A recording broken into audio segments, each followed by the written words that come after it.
COVID-19 সংক্ৰমণৰ বাবে দেশজুৰি গ্ৰহণ কৰা চতুৰ্থ পৰ্যায়ৰ লকডাউন কঠোৰভাৱে প্ৰয়োগত চৰকাৰৰ গুৰুত্ব।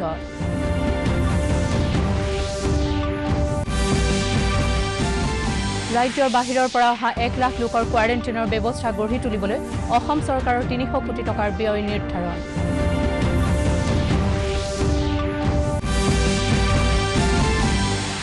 আৰু দেশত 1 লাখৰো অধিক লোক কৰোনাত আক্ৰান্ত। বৰ্তমানলৈকে 39,233 গৰাকী লোক ৰোগমুক্ত। বিশ্বত আক্ৰান্তৰ সংখ্যা 5 লাখৰ দিশত। নমস্কাৰ, পুৱাৰ বাতৰিৰ সৈতে ষ্টুডিঅ'ত মই ৰশ্মিৰেখা শৰ্মা।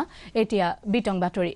কোভিড-19 সংক্ৰমণৰ বাবে দেশজুৰি গ্ৰহণ কৰা লকডাউনৰ চতুৰ্থ পৰ্যায় কালিৰে পৰা আৰম্ভ হৈছে।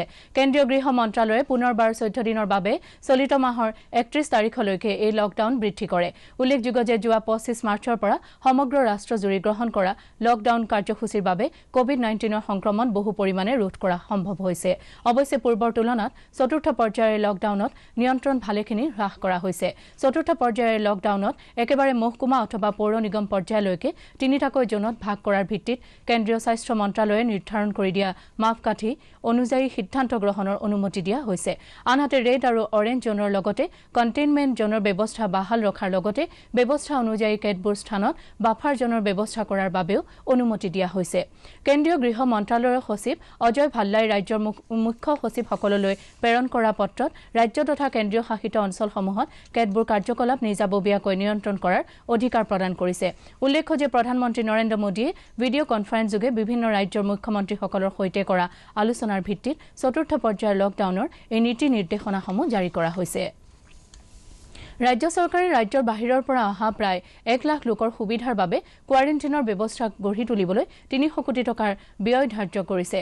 কালি স্বাস্থ্য আৰু পৰিয়াল কল্যাণ মন্ত্ৰী ড হিমন্ত বিশ্ব শৰ্মাই এখন সংবাদমেলত এই কথা প্ৰকাশ কৰি কয় যে আছাম কেয়াৰ্ছৰ অধীনত লকডাউনৰ সময়ছোৱাত প্ৰায় 4 লাখ লোক উপকৃত হৈছে। লগতে ড শৰ্মাই ৰোগবিধক নিয়ন্ত্ৰিত কৰি ৰখাৰ বাবে অধিক উন্নত কোৱাৰেণ্টাইন ব্যৱস্থা গঢ়ি তোলাৰ ওপৰত গুৰুত্ব প্ৰদান কৰে। বহিৰাজ্যৰ পৰা উভতি অহা লোকসকলক খৰধৰ নকৰি পৰ্যায়ক্ৰমে উভতি অহাৰ বাবেও তেওঁ অনুৰোধ জনায়।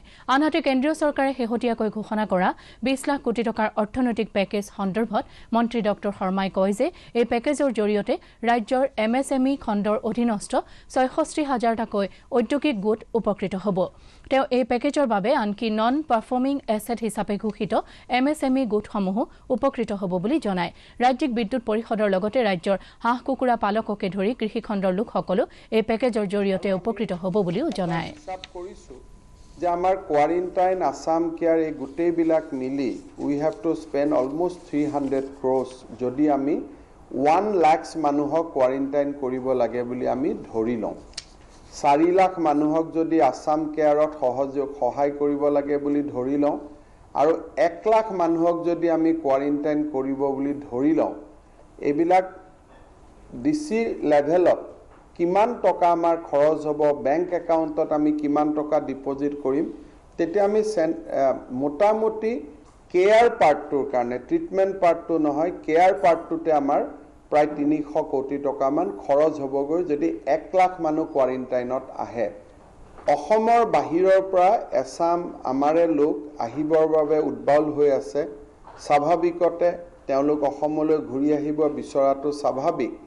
কিন্তু মই যিসকল অসমৰ বাহিৰত আছে তেওঁলোকক মই এটা কথা ক'ব খোজো যে প্ৰতি সপ্তাহত যদি প্ৰণালীবদ্ধভাৱে নাহে আৰু কোনোবা যদি অসমত জোৰ জুলুম কৰি আহিব চেষ্টা কৰে, আমাৰ কোৱাৰেণ্টাইন ফেচিলিটি নহ'ব। তেতিয়া তেওঁলোকে টয়লেট শ্বেয়াৰ কৰিব লাগিব, বানপানী ৰিলিফ কেম্পত যেনেকৈ থাকে তেওঁলোক তেনেকৈ থাকিব লাগিব। ফলত তেওঁলোকে কোভিডত আক্ৰান্ত হোৱাৰ সম্ভাৱনা বাঢ়ি যাব। আমি ইতিমধ্যে কৈছোঁ যে আমি আপোনালোকক ঘূৰাই আনিম। 48,000 মানুহক ইতিমধ্যে আমি ঘূৰাই আনিলোঁ।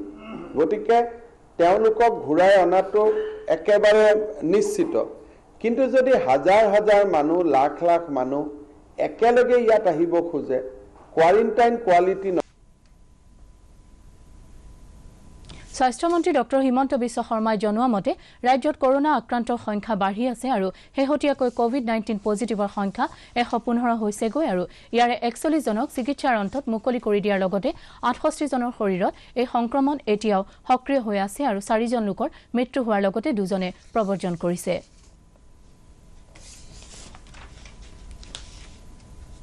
ৰাজ্যৰ বাহিৰৰ পৰা উভতি অহা প্ৰায় 5 লাখ প্ৰব্ৰজনকাৰী শ্ৰমিকক ৰাজ্যত পুনৰ সংস্থাপিত কৰিবলৈ ৰাজ্য চৰকাৰে উপযুক্ত ব্যৱস্থা হাতত লৈছে।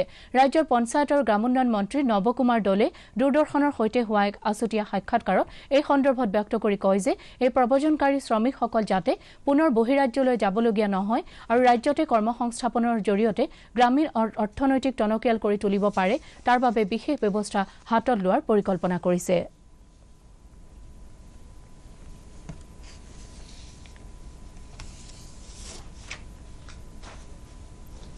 ইতিমধ্যে এটা কমিটি গঠন কৰি দিছে যাতে কোভিড-19ৰ পিছত যাতে কোনো কাৰণতে অসমৰ অৰ্থনৈতিক দিশটোৰ ক্ষেত্ৰত কোনো প্ৰভাৱ নেপেলায় বা যিসকল যুৱক যুৱতীৰ মানে বিভিন্ন ৰাজ্যত গৈ পিনে পুনৰ ঘূৰি যাবলগীয়া নহয় যাতে তেখেতলোকক এটা অসমখনতে যাতে তেখেতলোকক আমি কৰ্মসংস্থাপন দিব পাৰি তেখেতলোকৰ দক্ষতাসমূহ আমি ইয়াত ব্যৱহাৰ কৰিব পাৰি এই বিষয়সমূহ লৈ পিনে ইতিমধ্যে আলোচনা হৈছে আৰু এখন কমিটি ইতিমধ্যে গঠন কৰি দিছে। আমি আশা ৰাখিছোঁ যে কি নিশ্চিতকৈ এটা খুব সুন্দৰ মানে এনে আমাৰ অৰ্থনীতিবিদসকলৰ পৰা নিশ্চয় চৰকাৰলৈ এটা খুব সুপৰামৰ্শ আহিব আৰু এই সুপৰামৰ্শৰ ভিত্তিতে আমাৰ চৰকাৰখনে মাননীয় মুখ্যমন্ত্ৰী ডাঙৰীয়াৰ নেতৃত্বত নিশ্চিতকৈ এই বিষয়সমূহ গুৰুত্বপূৰ্ণভাৱে ৰূপায়ণ কৰাৰ বা সিদ্ধান্ত লোৱাৰ বাবে কাৰ্যকৰী কৰাৰ বাবে নিশ্চয় সিদ্ধান্ত গ্ৰহণ কৰিব।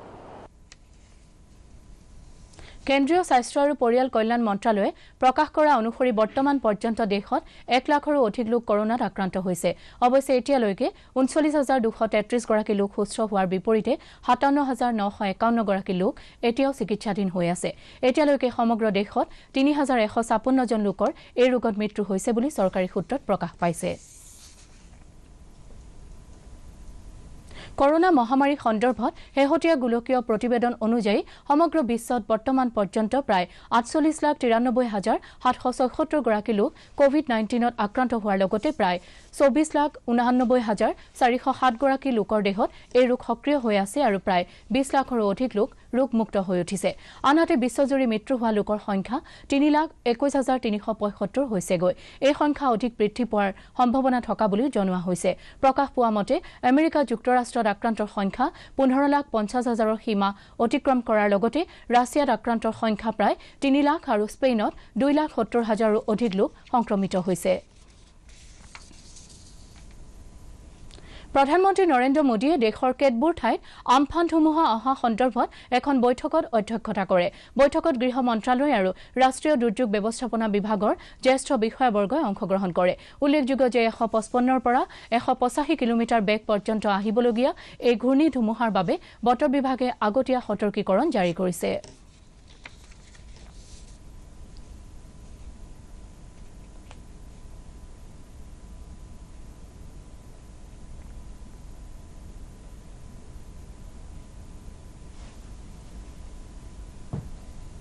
বংগোপসাগৰীয় অঞ্চলত আমফান নামেৰে নামাকৰণ কৰা সামুদ্ৰিক ঘূৰ্ণী বতাহে বংগ আৰু উৰিষ্যাৰ উপকূলত আজি আঘাত কৰাৰ সম্ভাৱনা আছে।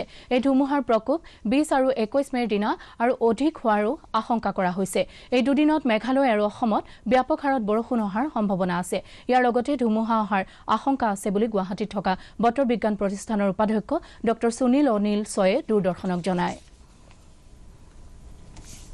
86.3 डिग्री ईस्ट और ये उड़ीसा के पारादीप के दक्षिण में करीब 780 किलोमीटर दूर है और दीघा से करीब साउथ वेस्ट की दिशा में 930 किलोमीटर दूर है और बांग्लादेश में खेपुपारा एक जगह है उससे साउथ वेस्ट की दिशा में 1050 किलोमीटर की दूरी पर करीब ये स्थित है और ऐसी उम्मीद की जा रही है कि it will intensify into a super cyclonic storm and it is very likely to move nearly northwards for some time and then northeastwards towards northwest Bay of Bengal and cross West Bengal Bangladesh coasts between Digha and Hatia Islands during the afternoon or the evening of 20th May 2020 as a very severe cyclonic storm. Rangia press ক্লাবৰ প্ৰেক্ষাগৃহত কালি আয়োজিত এখন সংবাদমেলত Rangia homeopathic সন্থাৰ কৰ্মকৰ্তাসকলে COVID-19 সংক্ৰমণ ৰোধ সন্দৰ্ভত কেতবোৰ তথ্য সদৰি কৰে। সন্থাৰ সদস্যসকলে জনোৱা মতে কেন্দ্ৰীয় চৰকাৰৰ আয়ুষ মন্ত্ৰালয়ে ৰোগ প্ৰতিৰোধ ক্ষমতা বৃদ্ধিৰ ক্ষেত্ৰত হোমিওপেথিক ঔষধ আৰ্ছেনিক এলবাম 30ৰ ইতিবাচক প্ৰভাৱ সন্দৰ্ভত স্বীকৃতি প্ৰদান কৰা বুলি প্ৰকাশ কৰাৰ লগতে মন্ত্ৰালয়ৰ নিৰ্দেশ মৰ্মে দেশৰ তথা ৰাজ্যৰ বিভিন্ন নগৰ আৰু চহৰত বিভিন্ন চৰকাৰী আৰু বেচৰকাৰী অনুষ্ঠান প্ৰতিষ্ঠানে এই ঔষধ বিতৰণ কৰি আছে বুলি জনায়। বিশেষকৈ গুৱাহাটী তেল শোধনাগাৰ, AG অফিচ আৰু কেৰালা আৰক্ষী আদিয়ে এই ঔষধ সংগ্ৰহ কৰি নিজ নিজ কৰ্মচাৰীসকলক সেৱন কৰাও বুলি তেওঁলোকে জনায়। তেওঁলোকে কৰোনা ভাইৰাছৰ প্ৰতিষেধক নহয় যদিও ঔষধবিধ প্ৰতিৰোধ ক্ষমতা বৰ্ধক হিচাপে ব্যৱহাৰ কৰাৰ ক্ষেত্ৰত নিশ্চয়তা প্ৰদান কৰে। সংবাদমেলত সন্থাৰ ডাঃ ঋষিকেশ লহকৰ, ডাঃ আৰিফুৰ ৰহমান, ডাঃ সনত ৰঞ্জন বৰুৱা আৰু নৈমুদ্দিন আহমেদ প্ৰমুখ্যে সদস্যসকল উপস্থিত আছিল।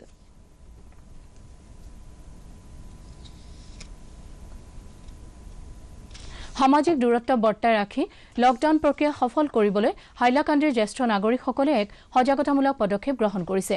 হাতে হাতে প্লে কাৰ্ড লৈ এই জ্যেষ্ঠ নাগৰিকসকলে বেংকৰ গ্ৰাহকসকলে যাতে বেংকৰ বাহিৰত শাৰী পতাৰ সময়ত সামাজিক দূৰত্ব বৰ্তাই ৰাখে তাৰ বাবে সজাগতা সৃষ্টিৰ চেষ্টা কৰিছে।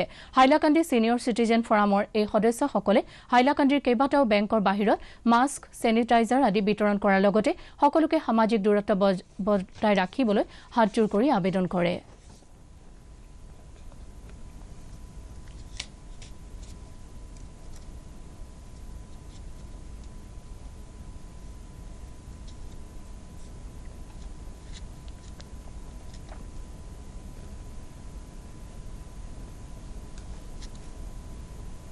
গোৱালপাৰা জিলাৰ ডুবাপাৰা পাহাৰসিংহপাৰাৰ প্ৰায় 350টা পৰিয়ালে পাটি শিল্পৰ লগত জড়িত হৈ শীতল পাটি তৈয়াৰ কৰি আহিছে।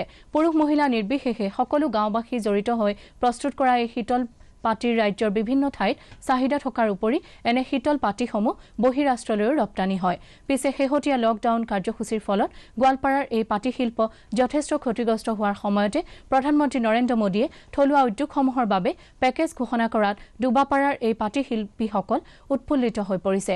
প্ৰধানমন্ত্ৰীয়ে ঘোষণা কৰা আৰ্থিক পেকেজে তেওঁলোককো সকাহ দিব বুলি শিল্পীসকলে আশা প্ৰকাশ কৰিছে। বজাৰত বিক্ৰী হোৱা নাই, ঘাট বজাৰ সম্পূৰ্ণ বন্ধ হৈ যোৱাৰ লগে লগে এওঁলোকে একো ব্যৱসায় কৰিব পৰা নাই। মানুহখিনি একদম ঘৰত বহি যাব লগা হৈছে। আৰ্থিকভাৱে খুব সংকট অৱস্থাত পৰিব লগা হৈছে। বাতৰি শেষ কৰাৰ আগতে প্ৰধান বাতৰিসমূহ আকৌ এবাৰ। কোভিড-19 সংক্ৰমণৰ বাবে দেশজুৰি গ্ৰহণ কৰা চতুৰ্থ পৰ্যায়ৰ লকডাউন কঠোৰভাৱে প্ৰয়োগত চৰকাৰৰ গুৰুত্ব।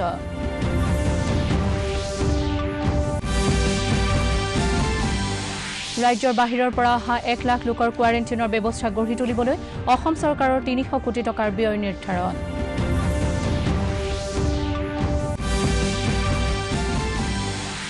আৰু দেশত 1 লাখৰো অধিক লোক কৰোনাত আক্ৰান্ত। বৰ্তমানলৈকে 39,233 গৰাকী লোক ৰোগমুক্ত। বিশ্বত আক্ৰান্তৰ সংখ্যা 50 লাখৰ দিশত। আমাৰ আজি পুৱাৰ বাতৰি ইমানতেই শেষ হ'ল। নমস্কাৰ।